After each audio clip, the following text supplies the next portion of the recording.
السلام علیکم ورکرو زه یم عمران علي تاسو ګورئ pushtotimes.com په ننني پروګرام کې به موږ امپورټ زده کوو چې پیج فایل څنګه راوړو.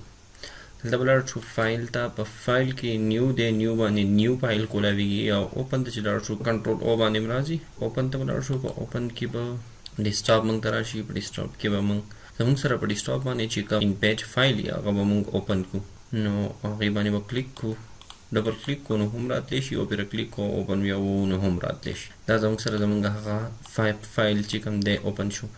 دا فایل چې دی زموږ سره اوس دا په 2 پیجه کې دی، دلته دا زموږ سره دویم پیج دی.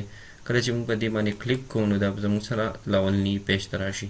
دا زموږ سره لاولنی پیج دی د فایل. کله چې موږ په دې باندې کلیک کوو نو دا زموږ سره دویم پیج ته بیا واپس لاړ شي. فایل موږ په بله طریقه هم اوپن کولی شو، دا موږ بند کړو او خپل پروګرام مینیمایز کړو. دا په دې بټن باندې دا موږ مینیمایز کو او په دې باندې کلیک کو او دلته راشو، په دې ورکینګ ایریا کې پرېږدو. زموږ سره زموږ هغه فایل دوباره اوپن شو. فایل زموږ سره یو په بله طریقه هم کولاویږي. کله چې دا زموږ سره د ان پیج فایل وي، په دې باندې هم موږ ډبل کلیک کوو نو زموږ سره په ان پیج کې دا فایل اوپن شي. همدغه فایل به زموږ سره په ان پیج کې اوپن شي. دلته د دې فایل مونږ بیا سایز هم سیوا کولی شو، کمولی شو. ننني پروګرام کې دومره، بلو پروګرام پورې موږ له اجازت راکوئ. د الله په امان. او زموږ یوټیوب چینل pushtotimes.com هغه سبسکرایب کړئ.